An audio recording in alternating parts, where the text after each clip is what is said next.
Hello,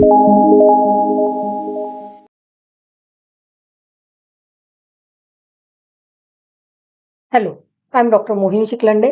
welcome to क्रियाशारीर lecture series.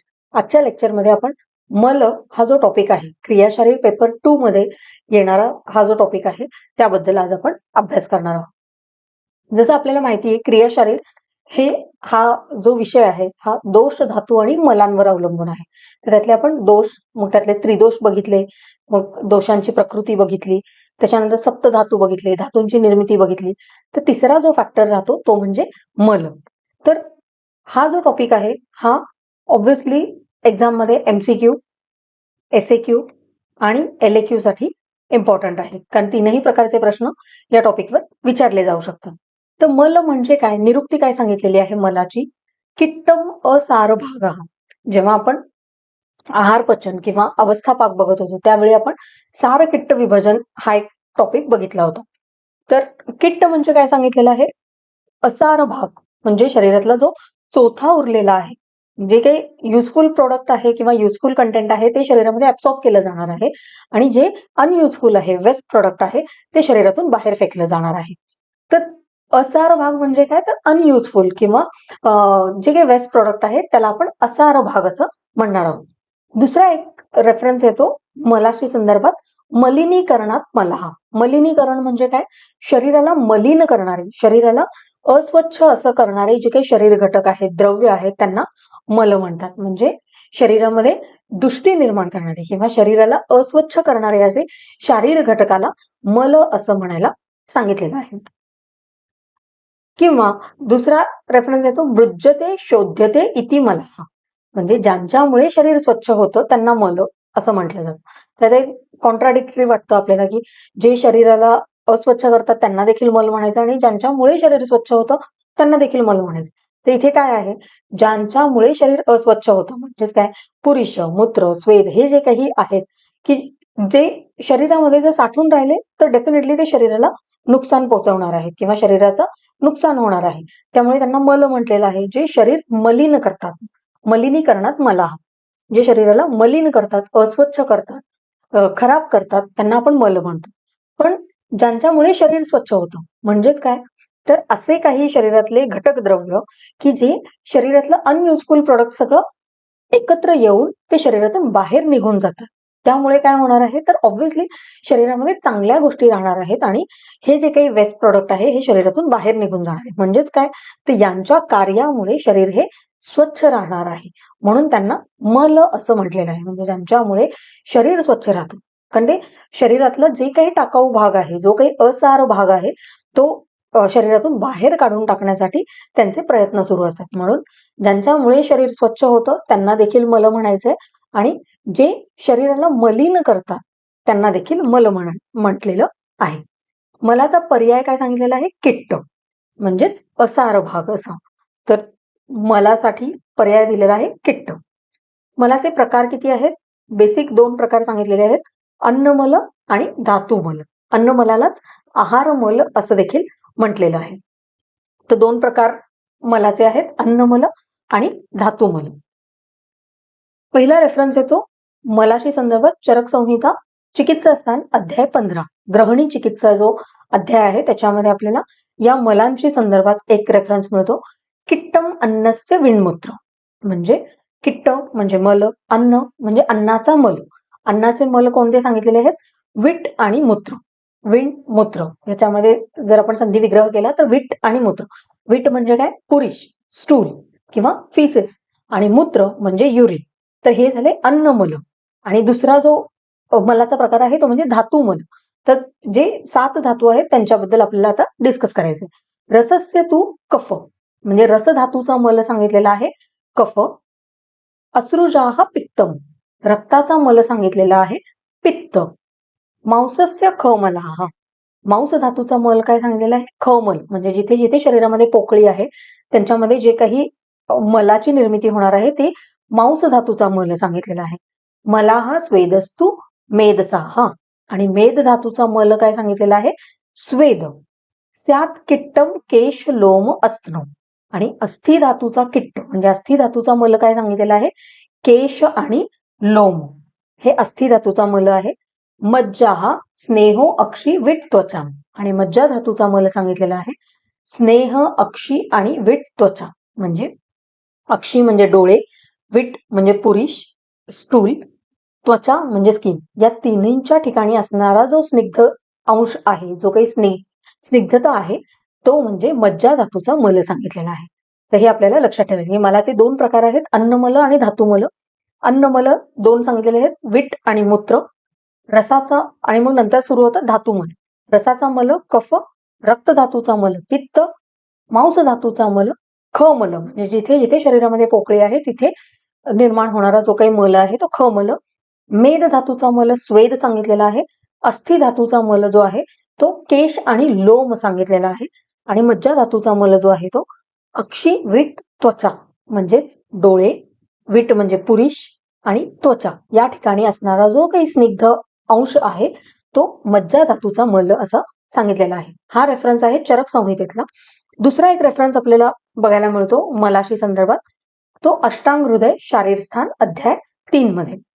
कफाहा पित्तम मलाहा खेशु प्रस्वेदो नख रोमच स्नेहो अक्षी त्वक विषाम ओजो धातूना क्रमशो मलाहा.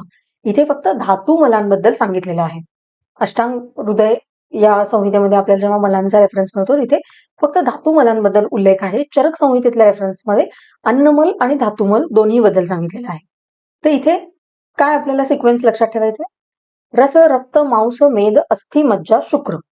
मग या सिक्वेन्सने आपल्याला रस धातूचा मल आहे कफ, रक्त धातूचा मल आहे पित्त, मांस धातूचा मल आहे खेशू म्हणजेच ख, जिथे पोकळी आहे शरीरामध्ये तिथे संग्रहित होणारा किंवा तिथे असणारा मल हा मांस धातूचा मल सांगितलेला आहे. मेद धातूचा मल आहे स्वेद, अस्थि धातूचा मल आहे नख आणि रोम, आणि मज्जा धातूचा मल सांगितलेला आहे अक्षित्वक स्नेह, म्हणजे डोळे आणि त्वचेच्या ठिकाणी असणारा जो काही स्नेह अंश आहे, स्निग्ध अंश आहे, तो मज्जा धातूचा मल सांगितलेला आहे. आणि शुक्र धातूचा मल इथे ओज सांगितलेला आहे. हा जो पॉइंट आहे की शुक्र मल जो आहे, शुक्र धातूचा मल, तो ओज सांगणारे कोण आहेत, अष्टांग हृदय. म्हणजे वाग्भट संहितेमध्ये ओजाला शुक्र धातूचा मल असं सांगितलेलं आहे. हा पॉइंट जो आहे हा MCQ साठी किंवा AIA PGET सारख्या ज्या PG एंट्रन्स एक्झाम आहेत अशा ठिकाणी ह्या पॉइंटचा उपयोग होतो की ओज हा शुक्र धातूचा मल कोणी सांगितला आहे. तर आपल्याला हे माहिती पाहिजे की अष्टांग हृदय किंवा वाग्भट संहितेमध्ये आपल्याला सांगितलेलं आहे शुक्र धातूचा मल हा ओज आहे. तर अशा सिक्वेन्सने आपल्याला हा श्लोक लक्षात ठेवायचा की जो काही श्लोक आहे तो रसापासून शुक्र धातूपर्यंतचे मलाबद्दल इथे वर्णन केलेलं आहे. वैशिष्ट्ये काय आहेत, तर दोष धातू मल मूलम ही शरीरम. हे आपल्याला माहिती आहे की शरीर हे कशापासून बनलेलं आहे, दोष धातू आणि मलांपासून बनलेलं आहे. त्यामुळे मल देखील काय करणार आहेत, एका प्रकारे शरीराचं धारण करणार आहेत, शरीराला टिकवून ठेवण्याचं काम करणार आहेत. दोष आणि धातूप्रमाणेच मलाची साम्यावस्था ही आरोग्य रक्षणासाठी आवश्यक आहे. आपल्याला सुश्रुतांचा स्वस्थाची व्याख्या जर आपण सुश्रुत संहितेमध्ये बघितली तर काय सांगितलेली आहे, समदोषाः समाग्निश्च समधातू मलक्रियाः प्रसन्न आत्मा इंद्रिय मनाः स्वस्थ इति अभिधीयते. म्हणजेच काय, मलक्रियाः समदोषाः समाग्निश्च समधातू हे वेगवेगळे फॅक्टर्स आहेत आणि त्याच्यानंतर येणार आहे मलक्रिया. म्हणजे जोपर्यंत शरीरातले मल हे व्यवस्थित योग्य त्यांचे कार्य करणार नाहीयेत, ते जोपर्यंत साम्य अवस्थेमध्ये असणार नाहीयेत तोपर्यंत ती व्यक्ती स्वस्थ आपण म्हणू शकणार नाही आहोत. त्यामुळे स्वस्थाच्या व्याख्यामध्ये देखील मलाच्या साम्यावस्थेबद्दल किंवा त्याचा इम्पॉर्टन्स इथे सांगितलेला आहे. अन्नापासून आहार रसाची निर्मिती जेव्हा होत असते, आपल्याला माहिती आहे की आपण आहाराचं सेवन करतो, त्याच्यावर जठराग्नीची प्रक्रिया होते, त्याच्यातून आहार रस तयार होतात आणि त्या आहार रसामध्ये बऱ्यापैकी सगळ्या सप्त धातूच्या पोषक अंश असतात आणि मग त्या धात्वाग्नीची क्रिया होऊन धातूंची निर्मिती होते. पण जेव्हा ह्या आहार रसाची निर्मिती होत असते त्याच वेळेला बाय प्रोडक्ट म्हणून अन्नमल देखील तयार होत असतात. म्हणजे आहाराचं सेवन करतो, त्याच्यावरती जठराग्नीची प्रक्रिया होते, आहार रस निर्माण होत असतो आणि सोबतच बाय प्रोडक्ट म्हणून तिथे अन्नमल जे आहेत म्हणजे विट आणि पुरुष यांचा विट आणि मूत्र म्हणजे पुरुष आणि मूत्र, स्टूल आणि युरिन यांचं देखील तिथे फॉर्मेशन होत असतं. पुरुष आणि मूत्राबरोबरच अन्नमल म्हणून वायूचा देखील समावेश केलेला आढळतो. म्हणजे जे अपान वायू ज्याला आपण म्हणतो, फ्लॅटस ज्याला आपण म्हणतो, याचं देखील अन्नमलामध्येच इन्क्लुजन केलेलं आहे. धातूंच्या चयापचय क्रियेमध्ये धातू मल तयार होतो. म्हणजे जेव्हा धातूंची निर्मिती होत असते तेव्हा त्यांचं मेटाबॉलिझम सुरू असतं, त्याच वेळेला तिथे धातूंच्या मलांची उत्पत्ती होते. ज्या पद्धतीने आहार सेवन केल्यानंतर आहार रसाची निर्मिती होत असताना आहार मलाची किंवा अन्न मलाची निर्मिती होते, त्याच पद्धतीने धातूंची निर्मिती होत असताना तिथल्या धातूंच्या मलांची देखील उत्पत्ती होते. त्या पर्टिक्युलर धातूंच्या मलाची निर्मिती होते. धातूंचे मल देखील पुरुष मूत्र आणि वायूप्रमाणेच शरीराच्या बाहेर पडतात. म्हणजे जसे अन्नमल शरीरातून बाहेर पडणार, स्टूल शरीरातून बाहेर जाणार आहे, युरिन बाहेर जाणार आहे, फ्लॅटस जे आहे, अपान वायू जो आहे तो शरीरातून बाहेर जाणार आहे. तर हे जे काही आहे हे ज्या पद्धतीने बाहेर पडतात त्याच पद्धतीने धातूंचे जे काही मल तयार होतात ते देखील शरीरातून बाहेर पडताना आपल्याला बघायला मिळतात. मलांची उत्पत्ती एक बाय प्रोडक्ट म्हणून होत असते, त्यामुळे त्यांचे स्वतःचे असे काही अग्नी सांगितलेले नाहीये. कारण प्रत्येक गोष्टींची उत्पत्ती होत असताना, आता धातूंची उत्पत्ती होत असताना तिथे त्या धातूंचा धात्वाग्नी सांगितलेला आहे. पण मलांच्या बाबतीत तसं आहे का? तर नाही. का नाहीये? तर मलांची उत्पत्ती ही बाय प्रोडक्ट म्हणून होत असते. कोणत्या तरी एका गोष्टीपासून दुसऱ्या गोष्टीची निर्मिती होत असताना सोबत बाय प्रोडक्ट म्हणून मलांची निर्मिती होते. म्हणून मलांचे कोणत्याही प्रकारचे अग्नी सांगितलेले नाहीये.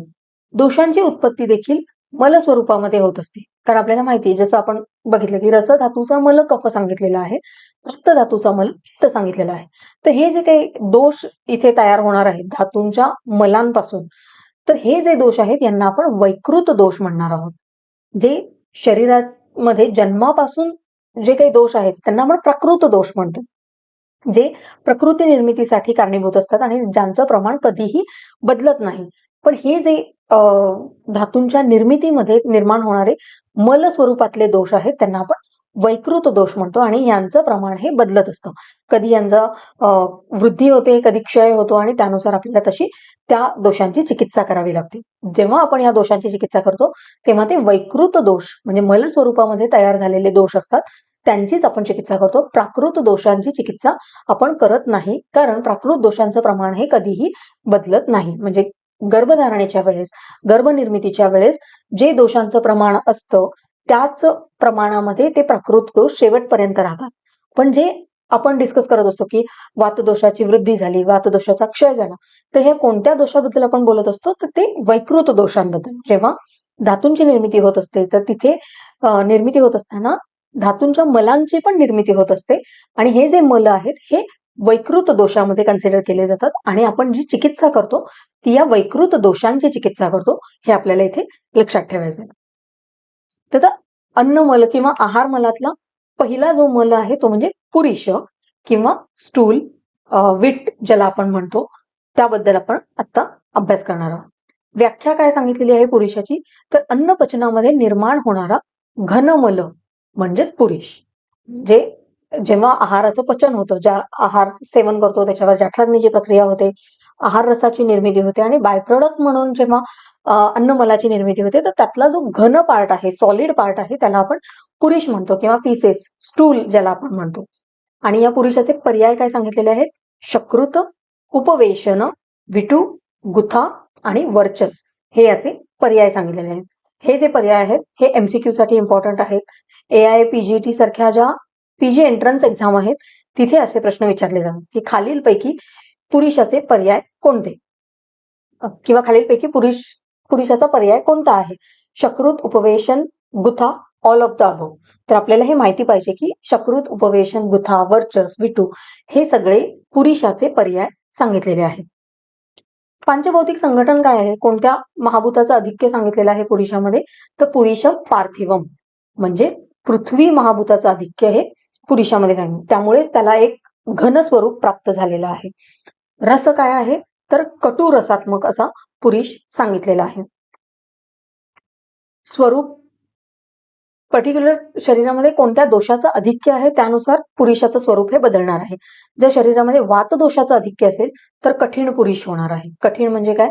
तर एकदम काय म्हणू शकतो आपण की ग्रथित मलप्रवृत्ती ज्याला म्हणतो किंवा कॉन्स्टिपेशन हे कंप्लेंट जास्त पेशंट सांगणार आहे. जर शरीरामध्ये एखाद्या व्यक्तीची प्रकृती जर वात असेल किंवा त्याच्या शरीरामध्ये काही कारणाने वात दोषाचं प्रमाण वाढलेलं असेल तर त्या व्यक्तीला जे मलप्रवृत्ती होणार आहे ती कठीण असणार आहे. कठीण म्हणजे काय?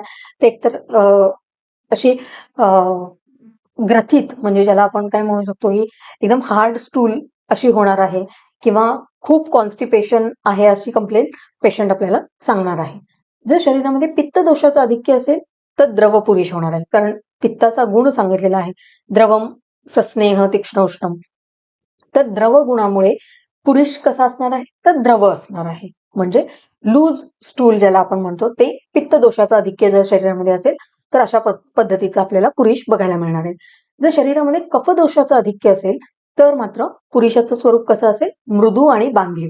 म्हणजे पुरुषाला एक सॉफ्ट असं टेक्स्चर असणार आहे आणि ते बांधीव म्हणजे वेल फॉर्म्ड असं स्टूल ह्या कफ दोषाचं आधिक्य असणाऱ्या व्यक्तीमध्ये आपल्याला बघायला मिळणार. तर हे जे वेगवेगळे शेड्स आहेत ते आपल्याला लक्षात ठेवायचे की कोणत्या दोषाच्या आधिक्यामध्ये कशा प्रकारचं पुरुषाचं स्वरूप हे असणार आहे. प्रमाण काय आहे शरीरामध्ये पुरुषाचं?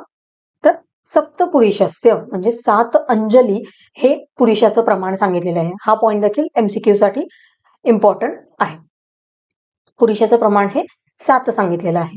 कार्य काय आहे पुरुषाचं? तर पुरुषम निस्सारम अपि आशय बलकारितया वायू अग्निधारणम उपस्तंभम च करोति. म्हणजे उपस्तंभ, वायुधारण आणि अग्निधारण म्हणजे अग्नीला प्राकृत ठेवणं, जे शरीरातला वायू आहे त्याला व्यवस्थित ग्रहण करून ठेवणं आणि उपस्तंभ हे पुरुषाचे कार्य सांगितलेले आहे. अष्टांग हृदयामध्ये काय सांगितलेलं आहे? अवष्टंभा हा पुरुषस्य. अवष्टंभन करणे म्हणजे काय किंवा उपस्तंभ म्हणजे काय? तर एक धरून ठेवणं, ग्रहण करून ठेवणं, धारण करून ठेवणं हे काम पुरुषाचं सांगितलेलं आहे. म्हणजेच काय? तर एक आधार देण्याचं काम, शरीराला एक सपोर्ट करण्याचं काम हे पुरुषाचं सांगितलेलं आहे. कशा पद्धतीने सपोर्ट हे आपल्याला कधी कळणार आहे? जेव्हा अतिसार ही कंडिशन एखाद्या रुग्णामध्ये आपल्याला बघायला मिळणार की कोणाला तरी लूज मोशन्स होत आहेत. जर लूज मोशन कंटिन्यू होत आहेत, द्रव मलप्रवृत्ती होत आहे आणि त्याच्या शरीरातून पुरुषाचं प्रमाण हे निघून जात आहे, शरीरातून द्रवाचं प्रमाण निघून जात आहे. तर अशा वेळेला त्या रुग्णामध्ये आपल्याला काय लक्षणं दिसणार आहेत?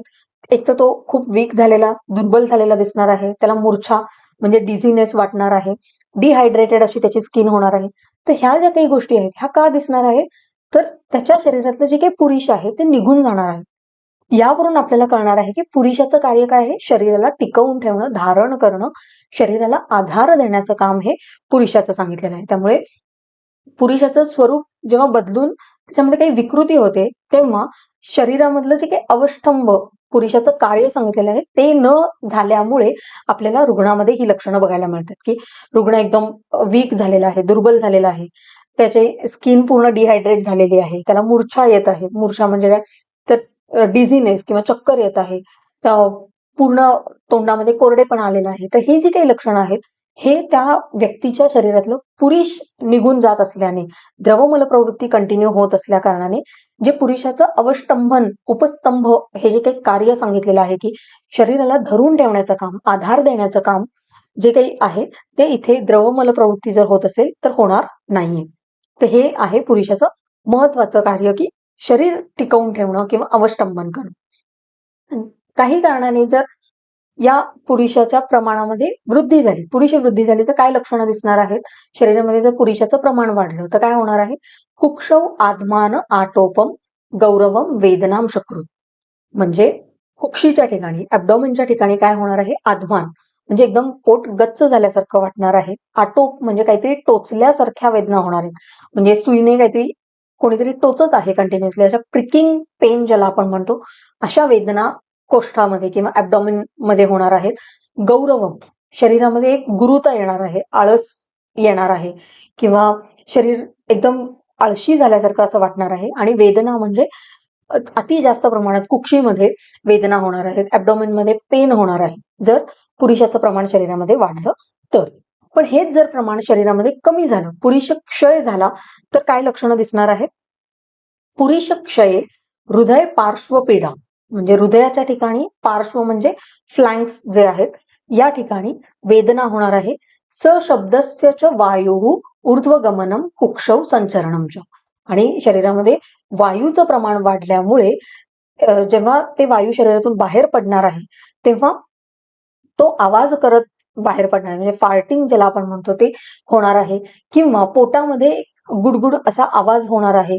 कुक्षीच्या ठिकाणी कंटिन्युअसली वात फिरल्यानंतर ज्या पद्धतीच्या वेदना होतात, कधी कधी तुम्ही ऑब्झर्व केलं असेल की जर काही आपल्याला इनडायजेशन झालं असेल किंवा काही झालं असेल तर अशा वेळेला शरीरामध्ये किंवा स्पेसिफिकली ॲब्डोमिनल रिजनमध्ये आपल्याला वायू फिरत आहे आणि त्या पद्धतीने ते वेदना पुढे पुढे सरकत आहेत. अशा पद्धतीचे जे काही वेदना आहे अशी लक्षणं आपल्याला पुरुष क्षयामध्ये बघायला मिळणार आहे. हृदय पार्श्वाच्या ठिकाणी वेदना, वायू जो आहे तो सशब्द असणार आहे, म्हणजे फार्टिंग होणार आहे, किंवा जे वायू आहे ते आवाज त्याचा ॲब्डोमिनल रिजन मध्ये येणार आहे आणि जसा जसा तो वात ॲब्डोमिनल रिजन मध्ये फिरणार आहे तसं तसं तिथे वेदना ह्या जाणवणार आहेत. दुसरा रेफरन्स पुरुष क्षयाचा अष्टांग हृदयमध्ये काय दिलेला आहे, तर पुरुषे वायुरंध्राणी सशब्दो वेष्टयन्ने, म्हणजे अंतराच्या ठिकाणी वायू जखडून ठेवल्यासारखं वाटणार आहे, किंवा अंतराच्या ठिकाणी सशब्द असं वायूचं संचरण होणार आहे. म्हणजे जर आपण स्टेथोस्कोपने पेरिस्टाल्टिक मुवमेंट चेक करायचा प्रयत्न केला किंवा ॲब्डोमेनवर आपण जर स्टेथो लावला तर तिथे आपल्याला एक प्रकारे वायूचा आवाज, गुडगुड असा आवाज ऐकायला येणार आहे. कुक्षौ भ्रमती यात्यूर्ध्वम पार्श्वे पीडयन भृशम, आणि कुक्षीच्या ठिकाणी म्हणजेच ॲब्डोमिनल रिजन मध्ये हा वायू कंटिन्युअसली फिरत राहणार आहे आणि त्याच्यामुळे तिथे एक प्रकारचा आवाज येणार आहे. हृदय आणि पार्श्वाच्या ठिकाणी म्हणजे कार्डियक रिजन किंवा जे काही एन्जायनल रिजन आहे, पेक्टोरल रिजन आहे, या ठिकाणी आणि फ्लॅंक्सच्या ठिकाणी त्या व्यक्तीला वेदना ह्या होणार आहेत. हे पुरुष क्षयामध्ये दिसणारी लक्षणं आहेत. नंतर आहे पुरुषवह स्त्रोतस, कारण आपल्याला माहिती आहे की प्रत्येक धातूंचे ज्या पद्धतीचे स्त्रोतस आहेत तसेच चरकांनी मलांचे देखील स्त्रोतस सांगितले, सुश्रुतांनी पुरुषवह स्त्रोतस सांगितलेलं नाही. पुरुषवह स्त्रोतसामध्ये मूलस्थान काय सांगितलं आहे, पुरुषवाहानाम स्त्रोतसाम पिक्वाशयो मूलम स्थूल गुदमच, म्हणजे पिक्वाशय आणि स्थूल गुदम हे पुरुषवह स्त्रोतसाचं मूल स्थान सांगितलेलं आहे. म्हणजे या ठिकाणी स्पेसिफिकली पुरुषाची निर्मिती होणार आहे. तर हे पुरुषवह स्त्रोतसाचे मूलस्थान पक्वाशय आणि स्थूलगुद, हा पॉइंट एमसीक्यू साठी विचारला जाऊ शकतो की पुरुषवह स्त्रोतसाचे मूलस्थान खालीलपैकी कोणते. तर आपल्याला माहिती पाहिजे की पक्वाशय आणि स्थूलगुद हे पुरुषवह स्त्रोतसाचं मूलस्थान हे सांगितलेलं आहे. तर अशा पद्धतीने मल हा जो टॉपिक आहे, तर बेसिक मलाबद्दल इंट्रोडक्शन, जे मल म्हणजे काय, त्याची निरुक्ती काय आहे, पर्याय काय आहेत, मलाचे प्रकार काय आहेत, मग अन्नमल काय, धातुमल काय, मग ते कोणते कोणते आहेत, ह्या सगळ्या गोष्टी आणि त्यातला पहिला अन्नमल जो आहे पुरुष, त्याबद्दल आपण आज डिस्कस केलेला आहे.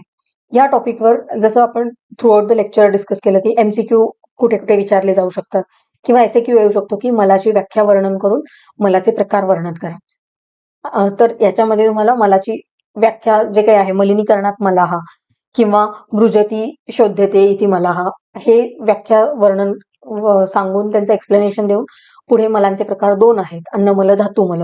मग अन्नमल कोणते, तर विट आणि मूत्र हे अन्नमल. मग धातुमल कोणते, जर पॉसिबल असेल तर तो श्लोक पाठ झाला तर वेल अँड गुड, तर श्लोक लिहून नंतर मग खाली त्यांचं एक्सप्लेनेशन असं जर लिहिलं तर एसएक्यू साठी मॅक्सिमम मार्क्स मिळू शकतात. किंवा मग असं येऊ शकतं की मलांची व्याख्या लिहून मलाचे प्रकार वर्णन करून पुरुषाचे वर्णन करा, पुरुष मलाचं वर्णन करा. तर मग पुरुष मलामध्ये जे आपण पॉइंट्स बघितले त्यानुसार एलएक्यू साठी आपल्याला पूर्ण सगळे पॉइंट्स लिहिणं अपेक्षित आहे. तर अशा पद्धतीने मलाचा जो पहिला पार्ट आहे, स्पेसिफिकली अन्न मलातला पुरुष हा जो पहिला पार्ट आहे तो आपण पूर्ण केलेला आहे. नेक्स्ट लेक्चरमध्ये आपण याचा पुढचा जो पार्ट आहे तो डिस्कस करणार आहोत. धन्यवाद.